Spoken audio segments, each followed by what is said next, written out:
In Pokemon, you only get to pick one starter, so beating a Hardcore Nuzlocke where any Pokemon that faints has to be boxed forever would mean that you instantly lose if your only Pokemon faints. Unless you're playing Pokemon Ultra Sun and Ultra Moon, where they introduced one of the most frustrating features of all time to get the old starters. This way, we'll be able to get most starters that have ever existed, but ironically, we're still only able to get one from the Gen 7 trio. Our choice here matters a lot, since the early trials in this game are insanely difficult. Unfortunately, I think the best option is picking Popplio, which I'm simply unwilling to do. Rowlet turning into a ghost type is awesome, but I have to go with Litten. Simba here is a real cutie, and if it weren't for its final form, I'd consider it one of my favorite starters of all time. God, I wish you didn't evolve. On top of that, our kitty has a terrible nature, decreasing its attack, but that's just the beginning of my suffering. You see, in order to get the other starters, we need to scan QR codes. Now this would be fine if it was just one QR code per starter, but no. You need to scan 10 of these things per starter you want to catch. 10 gives you the option to do an island scan, unlocking certain Pokemon on certain days. The fact that it has to be the right day makes this even more complicated, but on Friday, we can find Bulbasaur on Route 2. On top of that, these island scan starters come with special moves, which you might think is a good thing, but this is mostly a massive drawback. Grassy terrain on Bulbasaur isn't very good, especially when it replaces Leech Seed, which we now can't get.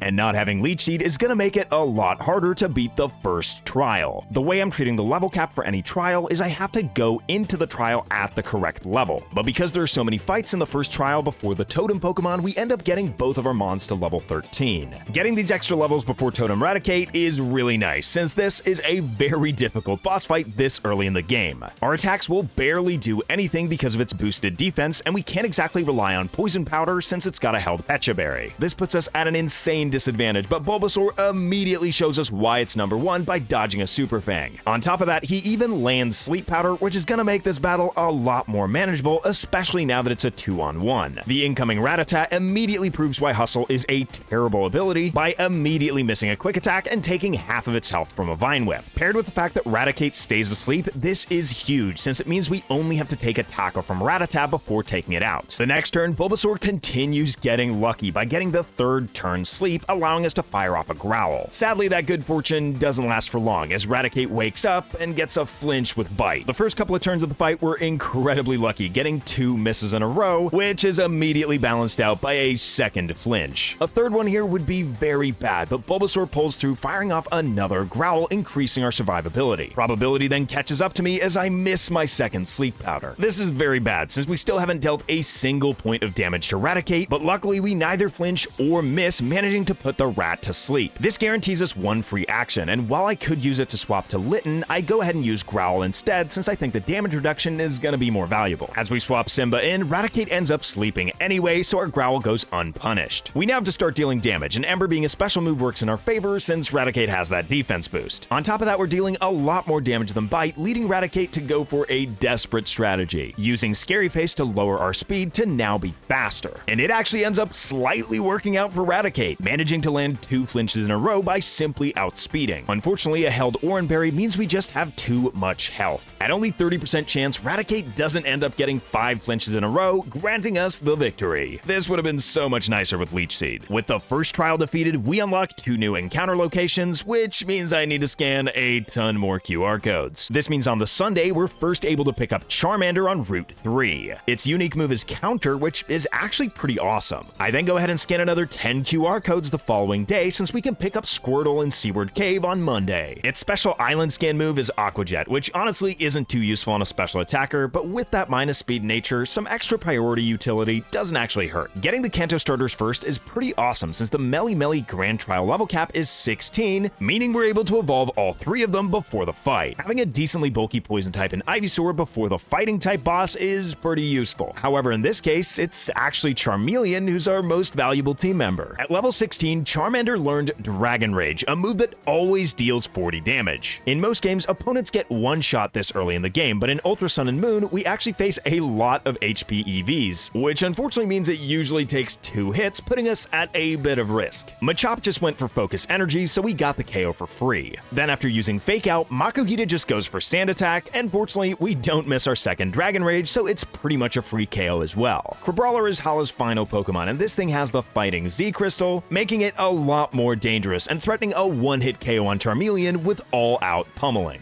This is where Ivysaur comes comes into play, being swapped in to take the resisted hit. I then put the crab to sleep before using my free turn to swap back into Charmeleon. I then start Dragon Raging, and Crabrawler continuing to sleep makes for a very easy victory. In most Pokemon games, Dragon Rage is an extremely overpowered move, even scaling into the mid-game. But in this game, it sadly pretty much falls off immediately. With a new level cap of 20, we can evolve Simba at level 17, and I really wish Incineroar looked more like Torracat. Why did we have to live in the cursed timeline? And with the first trial defeated, we can Mantine Surf our way to a go.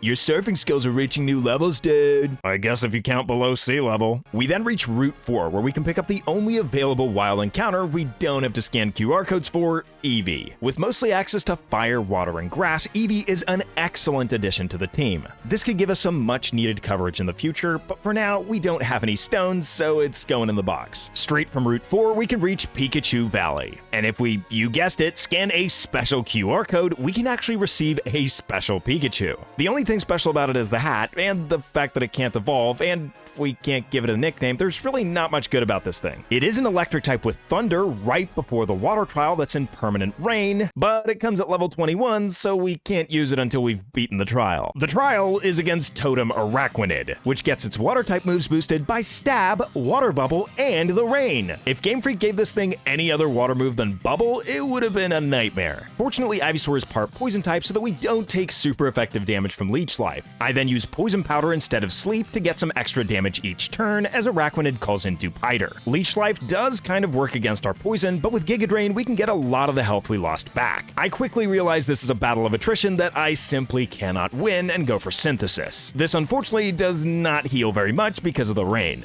Even so, I really don't have any good switches, so I continue to go for Giga Drain since I'm basically getting as much health back from that as I am from Synthesis. The fact that I also outspeed Dupiter means I can get just enough health back from Giga Drain to always survive Bug Bite. I managed to get Arachnid down into the red, and it looks like poison might take it out. But after surviving the Bug Bite, it's just barely not enough. With almost no health remaining, I'm forced to swap out, sending in Simba, which might seem like an odd choice. However, I know Arachnid and Dupiter are gonna go for Leech Life and Bug Bite, so sending in a fire type allows me to tank them, and unfortunately Arachnid still doesn't faint. However, sending in Simba had a second purpose, since it's gonna bait out water moves. We can easily tank these by going into Wartortle, and the fact that Arachnid isn't going for Leech Life means that Poison takes it out at the end of the turn. From here, we just have to clean up by taking out Dupiter with a couple of bites to seize victory. And with the trial defeated, we unlock a new encounter. Here on Brooklet Hill, through Island Scan, we can find Marshtomp, and the Water Ground type comes at a very convenient time since our next trial is Fire. But this trial always comes with some complications. While the puzzle itself is painfully easy, the trial contains 2 fights before the actual totem. Unfortunately, this means you usually take a bit of damage that doesn't get healed as you go into the final fight. Totem Marowak is very tough. With a held thick club and boosted speed, this thing hits both hard and fast. And unlike Totem Arachnid, they actually gave this thing a pretty serious moveset. However, it tends to go for Detect the first turn to wait for its ally Pokemon. I end up taking advantage of this window of opportunity by setting up a Rain Dance before Marowak sends in its ally Salazzle. Neither of the opponents seeing a KO here really works out in my favor since Salazzle just goes for Poison Gas. This doesn't do any immediate damage, allowing me to survive the incoming Brick Break from Marowak. This in turn lets me launch a rain-boosted Water Pulse, immediately knocking Salazzle out. Dealing with both Marowak and Salazzle at once is awful, so I'm glad to be rid of one of them. I even get to switch in Marshtomp for free as Marowak goes for Detect. I'm then struck by Brick Break, but Marshtomp actually tanks it above half. However, even in the rain, Water Pulse doesn't do half to Marowak either. So knowing I won't be able to take Marowak out, I opt to go for Rock Tomb to take Marowak into the red and thus lower its speed. With Marshtomp now in range of Brick Break, I'm forced to swap out, sending in Simba. And even though Brick Break is a 2-hit KO, because of the speed drop, I'm able to outspeed with Lick and take Marowak out. Not sure I've ever used Lick in a Nuzlocke, but sometimes gotta be the first. Before our next trial, we can do 2 more island scans. The first one on Route 5 lets us capture Grovyle. We then reach Route 8 where I catch Combuskin. We then have to take on Mallow's Trial, which is our best matchup so far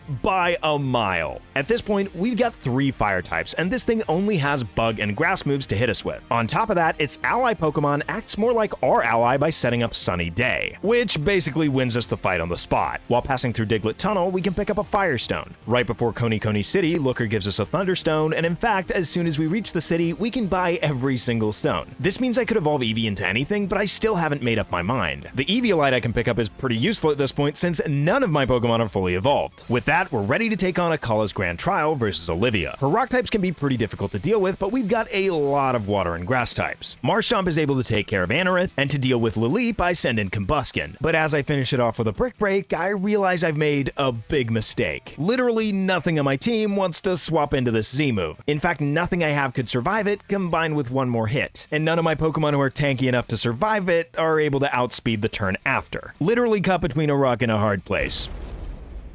Game Freak, this is not the way I wanted Olivia to rock my world. The worst part is, I could have just taught Combusken Protect and not be in this predicament. Oh well, it's too bad there aren't any other fire-fighting type starters to replace it. At the very least, after Combusken's fall, we can easily take Lycanroc out with a Water Pulse Aqua Jet combo from Wartortle. And with our next Grand Trial complete, we head towards the next island. However, we first make a quick pit stop at Ether Paradise. This is mostly a story beat, and there's only one actual fight. But with Nihilego being Poison Rock and Quad weak to ground, Marshtomp makes quick work of it. In fact, as soon as we reach Ula'ula Island, Marshtomp's ground typing pretty much completely counters Totem Togedemaru, easily knocking it out with a couple of bulldozes despite its boosted defense. However, the fight I'm actually worried about is the first fight versus Guzma in Mali Garden. His Golisopod has max attack EVs, and his Masquerain has max special attack and max speed. To solve this, I wanted to evolve Eevee into Jolteon since it's modest anyway, and an electric type could come in real handy. Until I realized it gets its first good electric type move at 37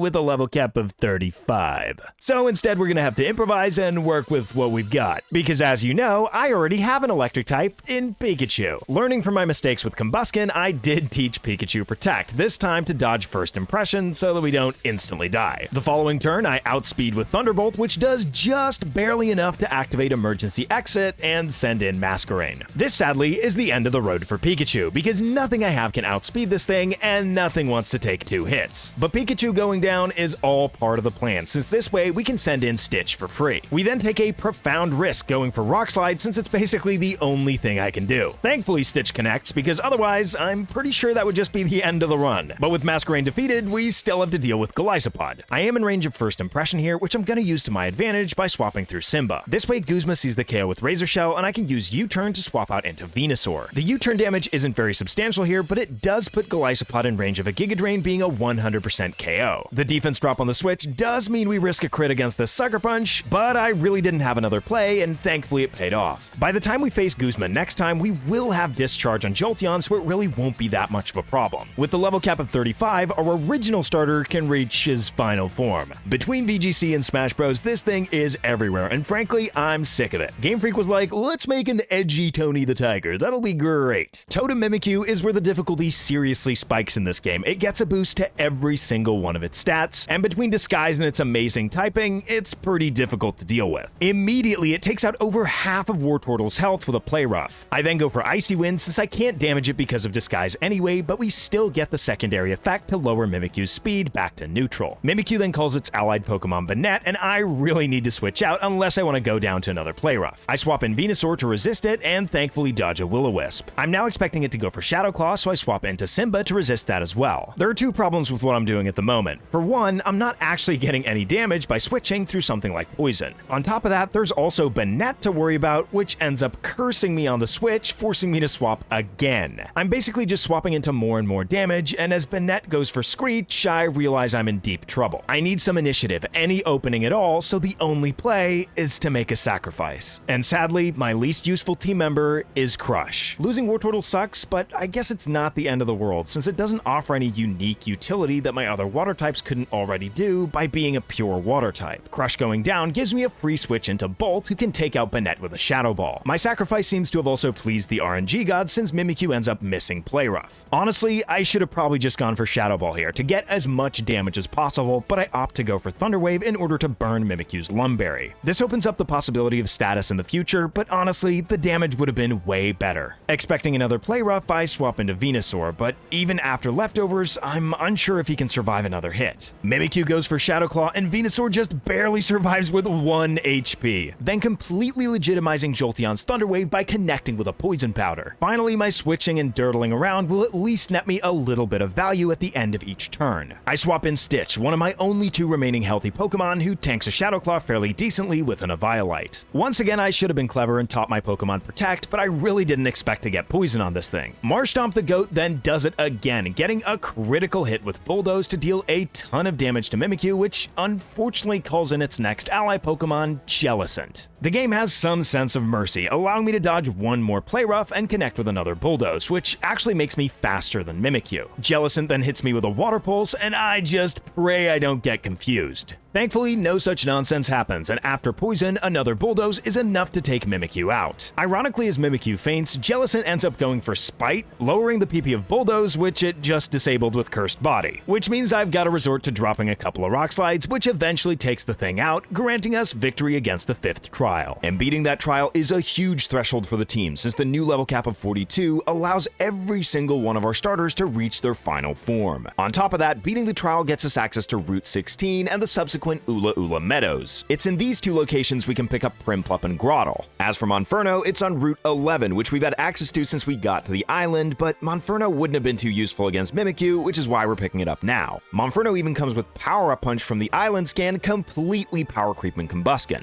In my opinion, the Sinnoh starters are the most solid trio as a whole. Gen 4 is my favorite generation, so I may be a little bit biased on this one, so let me know your favorite starter trio and why you think it's somehow better than these 3 monsters that we of course immediately evolve. Having fully evolved Pokemon across the board makes a huge difference. Being at a higher level also means we have much better moves. Jolteon now has Discharge, so we make short work of Guzma. Our last order of business on Ula'ula Island is to take on the Grand Trial versus Nanu. However, a fighting type as powerful as Infernape makes the fight trivial. Pony Island is by far the most difficult part of the game, but before we can reach it, we've got to take on Lusamine. This fight should be difficult on paper, but she makes random moves, so as long as you prepare for the worst, it's mostly smooth sailing since she often goes for very suboptimal moves. Makes sense that a terrible parent would be a terrible Pokemon trainer. Our swift victory lets us sail to Pony Island, and the first 3 locations we can visit are Executor Island, Pony Wilds, and Ancient Pony Path, which conveniently are the exact 3 locations where we can pick up the Gen 6 starters. Chestnut is incredible. We've got a lot of bulky grass types, but in the context of this game, Chestnut is probably the best. I don't think I need to sell you on Greninja. Even without Protean, this thing hits fast and hard. Delphox is the only psychic type we can get since we don't have Espeon, so I'll definitely take it. Now that we've collected every single starter that's available in the game, it's time to start tackling the most difficult trials. The first of them is versus Totem Komodo. Being a dragon type, it resists all 3 starter typings, so for the longest time, I was looking at ways to beat it with Delphox or possibly Status. However, because Pony Island gives us a Focus Sash, I realized that Charizard was a much better option.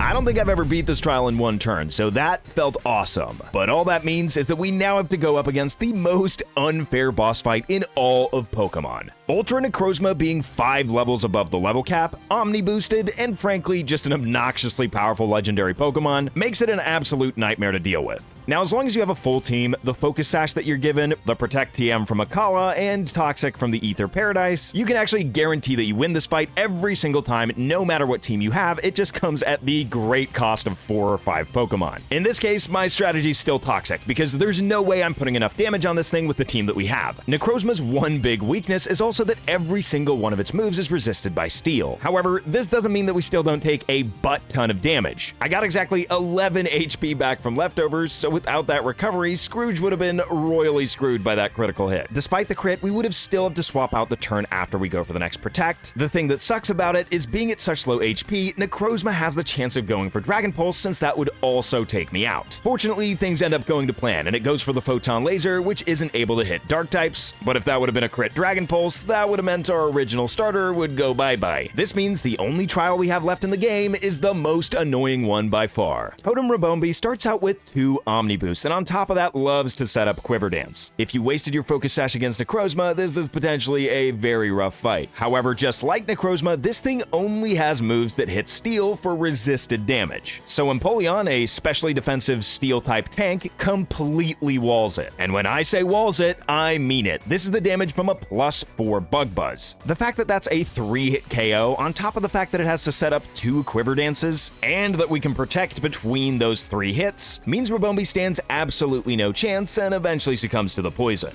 I poisoned Pelipper as well before swapping into Venusaur since this Pelipper doesn't have any flying-type moves, which means we've managed to make it through all 8 island trials. Technically, there is still one more trial remaining, the Grand Trial versus Hapu.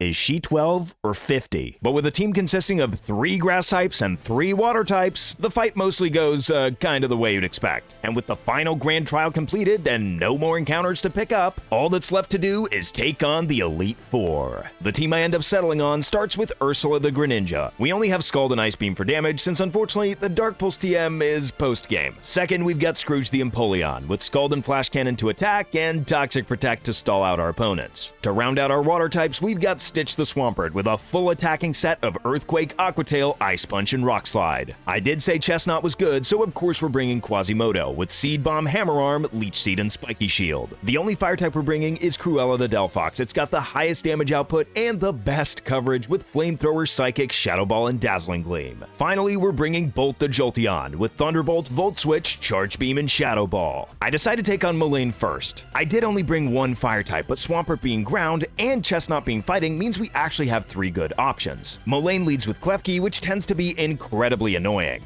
It starts by going for Thunder Wave to slow me down. This Klefki is basically here to cripple your team with paralysis and spikes, but with a held Cherry Berry, we can make sure we heal it right off and hit it with a Flamethrower. Sadly, it's not enough to take it out in 1 hit, so we make Mullane waste a full restore before we hit it with another Flamethrower. Once again, we fall just shy of the KO, so I do what I should have done from the start and send in Stitch. We swap into a Thunder Wave, which can't hit ground types, so it's completely free. Klefki then sets up a layer of spikes, which, to be fair, is the only thing it's able to do before getting clapped by Earthquake. Metagross comes in next for a Gen 3 showdown, but despite being a pseudo-legendary, we all know who's the actual Gen 3 GOAT. A Zen Headbutt barely makes a dent into Stitch, not even getting close to half HP, and we deal a ton of damage back with Earthquake. The best Metagross can hope for is a flinch, but can't even get that, so it gets completely trashed by a second Earthquake. Next is a Alolan Dugtrio going for Fissure, and thankfully misses the 30% accurate move that would instantly destroy me. Who even decided they should give Fissure to a Pokemon in the Elite Four? Somebody's Nuzlocke has been screwed by that, I guarantee it. Bisharp is out next, but we still have the advantage, so I stay in and get hit by a Night Slash. And Bisharp's a pretty bulky boy, able to tank even a super effective stab Earthquake from Swampert, meaning I definitely don't want to stay in just in case this next Night Slash is a critical hit. However, I could have just stayed in since of course Mullane goes for a full restore. Bisharp then goes for Metal Sound, which is part of a weird combo that Mullane has going on. He's got Metal Sound on Bisharp despite not having any special attacking moves, I guess so his Magnezone can deal a bit more damage. His combo does kind of work here since his final Pokemon is Magnezone. However, it's kind of a nombo because similarly, Magnezone has Screech. I suppose to make things easier for Mullane's physical attackers later in the fight, but in this case, it's his final Pokemon, so lowering my physical defense doesn't do anything for him since he only has special attacks. Sturdy is a bit annoying since we risk getting crit by Thunderbolt, but my reckless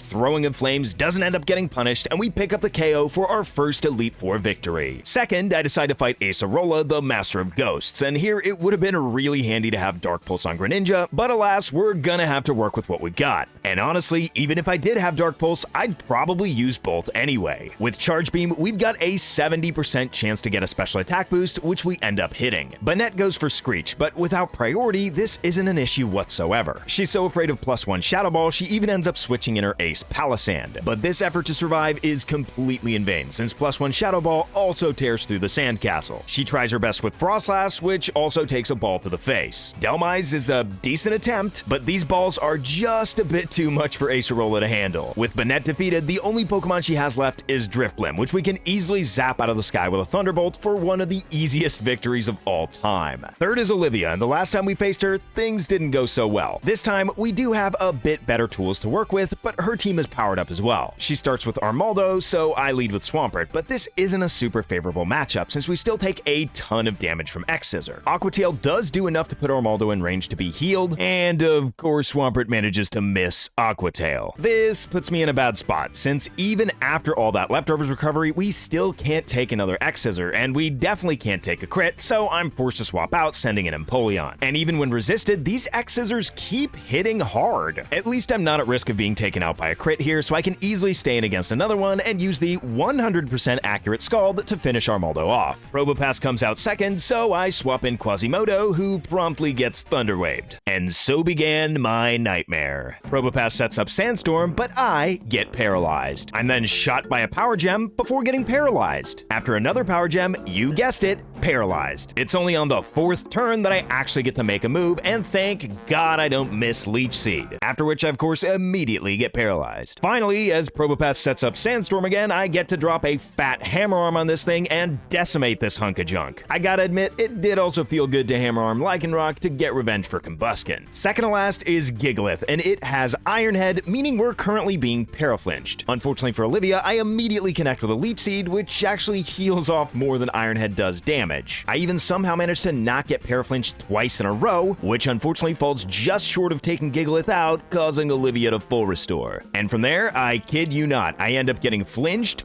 paralyzed, and even missing Hammer Arms until Leech Seed has drained Gigalith to the point where I can simply take it out with Spiky Shield. When I told you Chestnut was good, this is exactly what I'm talking about. It's tanky enough to just kinda sit here and literally do nothing as long as we get Leech Seed recovery. That battle took forever, but I'll take my victory. The final Elite Four member is Kahili, and honestly, Flying has a great matchup against all the starter types, except for the fact that we have Bolt. This is exactly why I wanted Jolteon. There are other parts of the game where it would have been so much easier to just have another evolution, but Jolteon being so powerful against the Elite Four is what eventually led me to give Eevee that Thunderstone. Well, that and the fact that Jolteon is my favorite evolution, with only Leafeon coming close. Mandibuzz, unlike the previous 3 Pokemon, is actually able to tank a Thunderbolt. With a Person Berry, we're not worried about this at all though, since Flatter would literally just boost our power. As Kahili full restores, I do end up going for Charge Beam, which unfortunately misses. And even though my next Thunderbolt deals a bit more damage than the last one, Brave Bird Recoil isn't enough to take Mandibuzz out, and this time when Kahili full restores, I decide to not take any chances and go for the 100% accurate Thunderbolt to take it out with another one the following turn. Kahili's now only left with her Ace 2 cannon,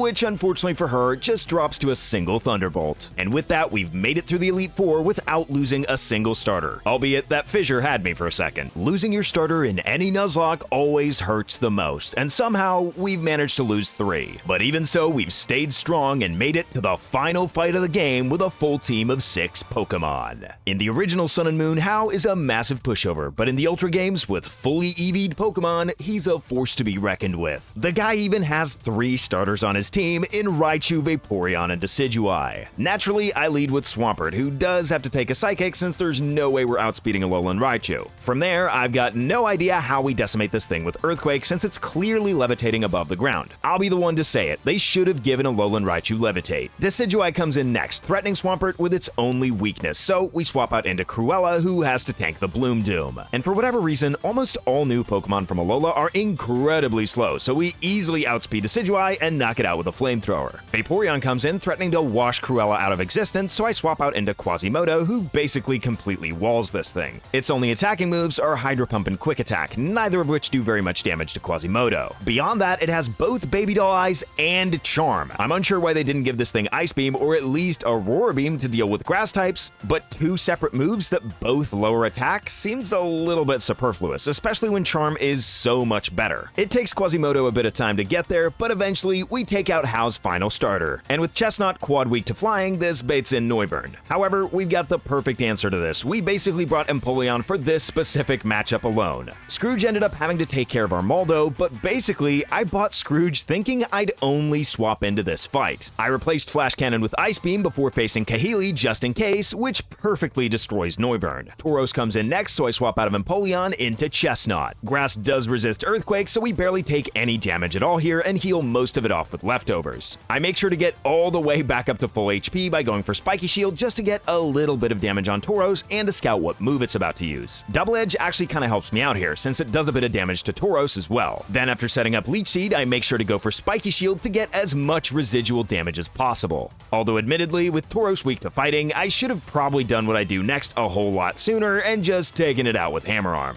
With that swing of the fist, we've only got one more Pokemon left to face, Crabominable. I expect this freak of a thing to go for Ice Hammer, so I swap out into Scrooge, who can quad resist it. However, Crabmeister is kind enough to just miss, giving me a bit of leftovers. Despite being one of the slowest Pokemon out there, Crabominable somehow outspeeds, taking Scrooge down to just 15 HP with a power-up punch. Sadly, my Scald doesn't end up getting a burn, which means the idea of swapping any of my Pokemon into a +1 random move from this thing, very unappealing. So instead, I make the difficult choice to let Empoleon go. Empoleon has definitely been the MVP of the run, which just reminds me why Piplup is my favorite starter Pokemon of all time. Empoleon's final gesture is paving the way for Cruella to swap in for free and take Crabominable out with a flamethrower, which means I'd done it. I'd beat a Pokemon Ultramoon Hardcore Nuzlocke using only starter Pokemon. And I think this works as a showcase of just how powerful starters are. A good defensive Pokemon is one of the best resources in a Nuzlocke, and a lot of starters are insane at tanking. I hope this video showcased your favorite starter. Let me know what yours is in the comments down below, and if it happens to be Squirtle, Torchic, or Pikachu, well, I'm sorry. I didn't even use Greninja once in the Elite Four, and I probably didn't even need to bring Delphox. As for the least useful starter in this run that didn't even see a single battle, sorry, Grovyle.